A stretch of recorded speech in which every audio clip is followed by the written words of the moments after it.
We are going to move very quickly. We're just a few minutes behind our schedule here, so I'm going to make this brief, but also want to give full credit to Alana Karen. She is amazing. She's the director of search platforms at Google. So hopefully she can bump Women Tech Net up for us so we can get lots of visibility today.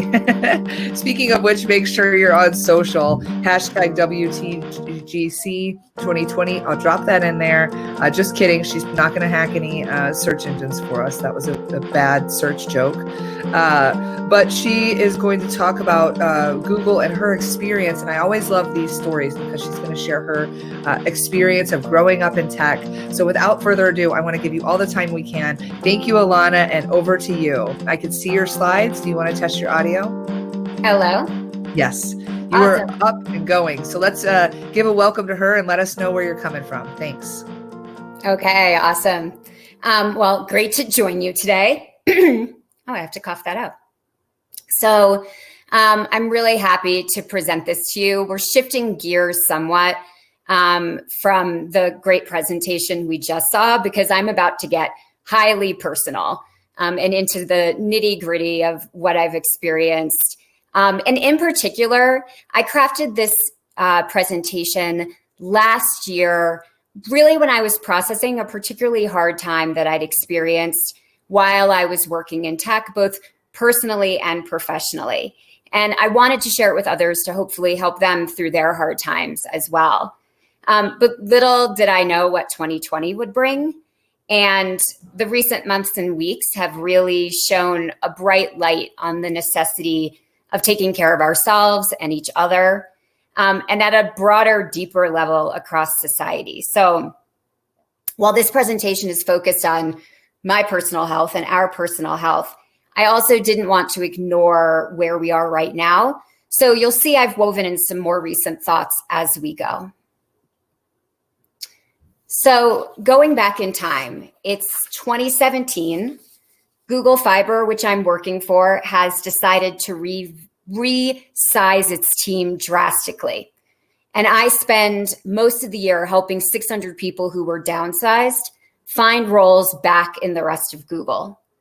I'm also dealing with a family crisis. And by September, my vision has gone wonky and my left foot is numb. One day I'm walking, it goes numb, and it doesn't come back. This isn't the first time I've come face to face with emotions and fatigue in the workplace, but honestly, this was the first time that I thought I might have to quit. So I did all of the things, and I should note that I'm really lucky that these resources were all available to me, including going to the doctor. I know some people avoid them, but when things like this happen, it's important to rule out medical conditions first. And of course, I did my all-time favorite, vacation, which helped, and it's somewhat harder to do nowadays. But it still left me with the question of how can I take care of myself day to day better? How can I sustain in the hard times and not just take a vacation from them? And I think that's more relevant ever than now when we see a long road ahead of us with no clear timeline for when things will change. This is something I drew out. Don't deeply analyze it. I think the impressive things to point out is how little I cared about the 2002 breakup, but how each child incrementally got easier. Not that I'm recommending having 3 kids, but I knew what to do along the way. 2017 that we talk about is illustrating how this was both a personal life and a work life peak for me for stress. And that's why they came together this way. And it's just worth noting that 2020 is kind of off the charts too. And probably for a lot of us, whether it's what we're battling at work, at home, or the combination. And really, I wasn't asked here to speak today because I know everything. Really, I'm here because I'm very open about this journey, about the importance of mental and physical health, and the importance for all of my team members for their well-being. I think the questions that we grapple with are relevant to our work and our products. How can we be great leaders and employees if we're struggling physically or mentally? How can we build great products if we don't understand and accept the full implications of being human? And how do we make both good work and good life decisions? So I'm going to talk about some things that I found were the really important levers for my health. Big disclaimer, I worked at Google, but I'm not like an expert in health. But I would say I'm a big expert in control freaks. And so figuring out what are the things that we can use to maintain our well-being, what are those levers we have, can be really critical. I think as you look along the list on the right, you'll say you've heard about a lot of these things before. But before I started to really dig into it, I did not know why they mattered, why using some of these would really help my overall health. I should note this list reflects various sources, and some sources will also mention healthy relationships.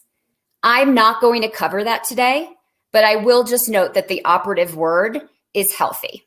So if you want to have relationships help you, you do have to make sure that they are ones that actually help you and your soul. All right, starting to go through these items. When I had my first child, I researched the best stroller system, as first-time parents do. It arrived shiny and beautiful, but I didn't practice closing it until after the baby arrived.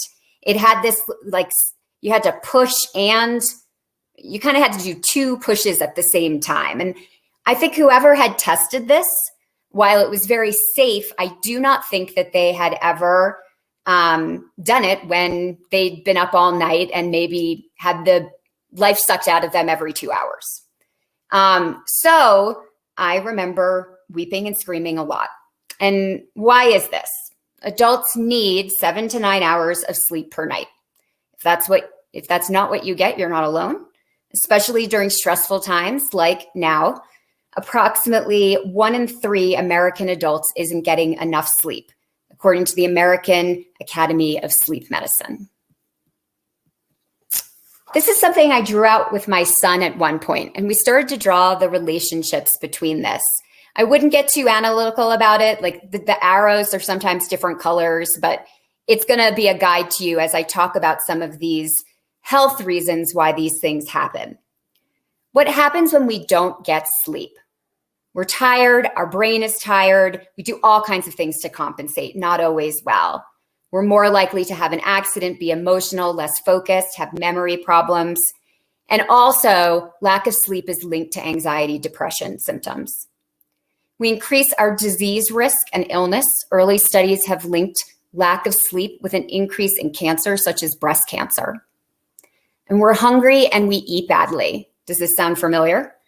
Multiple studies suggest a relationship with increased obesity risk and also a propensity for unhealthy eating choices. The good news is if you pick one thing, pick sleep. I know that's hard sometimes. The National Sleep Foundation has tips like no screens before bedtime.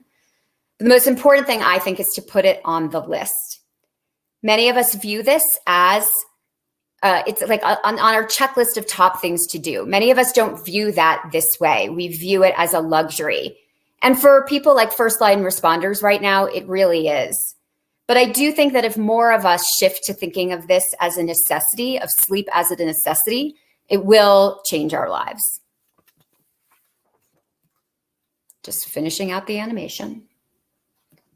Healthy eating.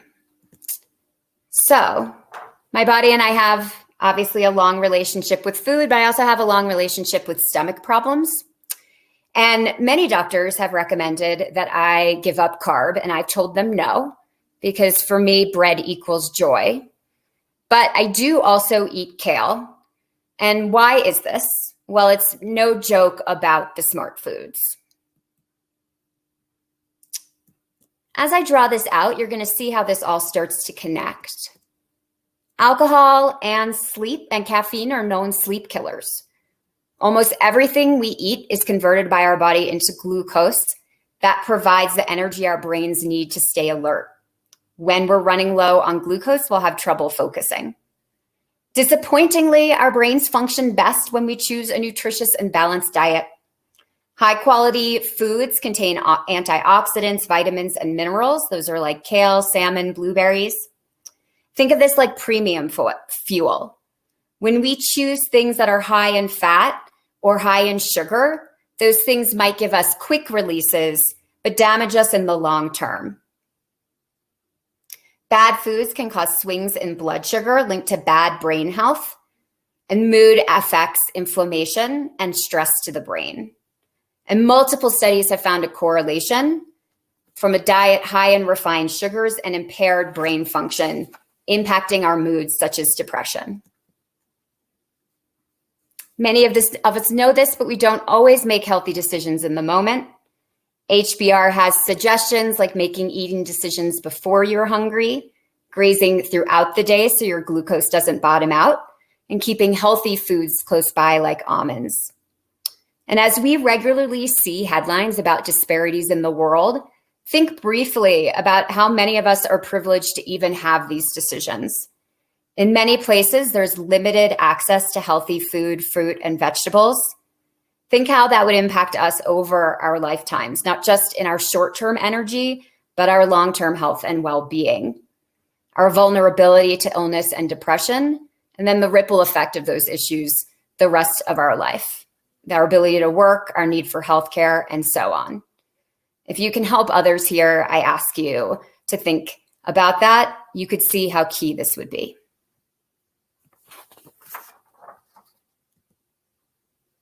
Exercise. Back when I was at the office regularly, I had a sure date each week, Pilates. I am still doing yoga and Pilates regularly at home. It helps with my anxiety, and medical professionals I talk to recommend aerobic exercise 3 times a week to help with that. What are the connections here? Exercise boosts happy chemicals, releases endorphins, it leads to positive feelings, reduces anxiety and stress. Consistent exercise can improve sleep over time, not immediately, and it improves self-confidence. There's multiple studies showing the links between exercise and productivity, and also spending time outdoors. I know this isn't always accessible to everyone. I suggest doing shorter sessions. There's a lot of online videos available now, particularly now, that are often free for ideas to how to even get moving 10 minutes at a time. I've talked about mental health a couple times here, and I want to revisit it. Back to 2017, when we ruled out terrible physical things that might be going on, MS, brain tumors, thank goodness, doctors started to tell me in the nicest possible way that it was in my head. And as my physical therapist explained, we're now discovering more and more links between mental health and physical condition. To be blunt, when we feel shitty, we feel shitty. It's worth noting how common anxiety and depression are.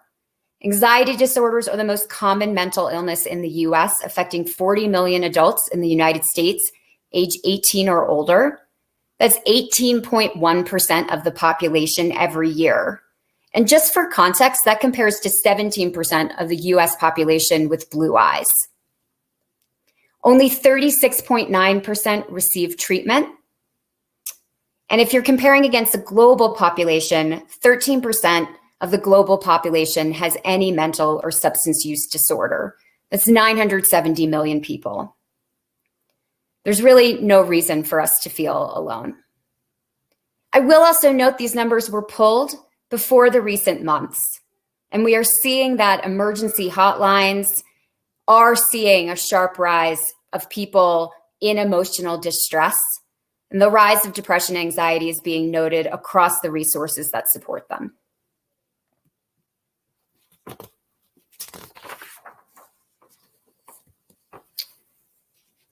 Building on this, I go to therapy regularly, and I can personally tell you I get a lot out of paying someone to hear me vent.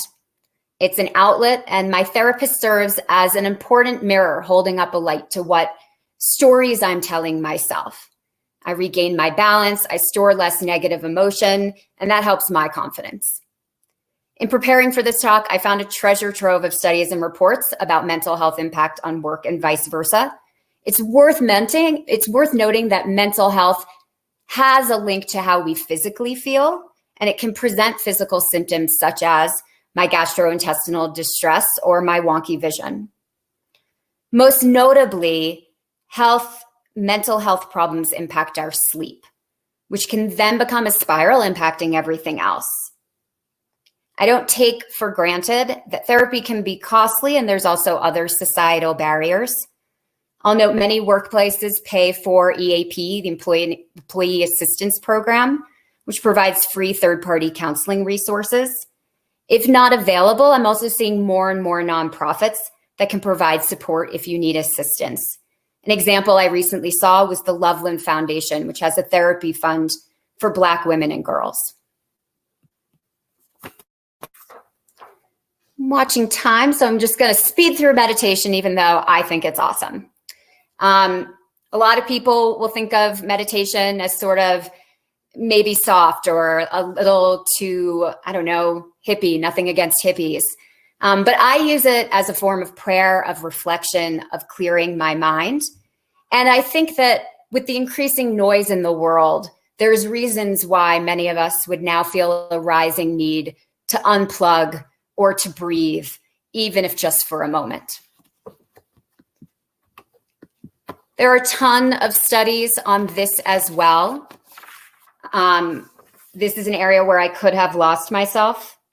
Our moods, our reactions, our cognitive function, our memory, the brain is able to soothe itself through meditation, even building additional white matter. So if you want a bigger brain, that's your path.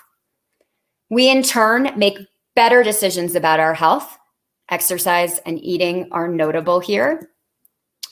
Ultimately reducing our risk of disease, notably cancer, heart disease, and stroke.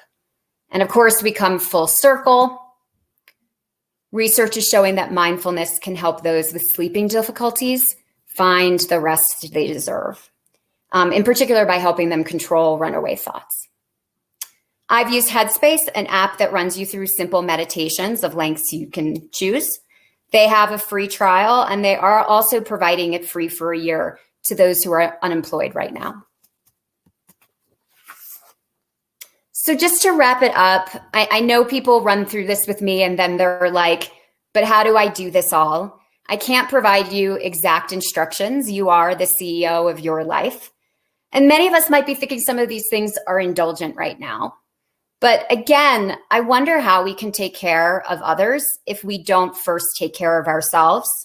How can we sustain through these hard times and be there for the long run and make the world better if we don't start at home? So think of these tools as things that can contribute to a happier, healthier you, a more effective you. And you can start small.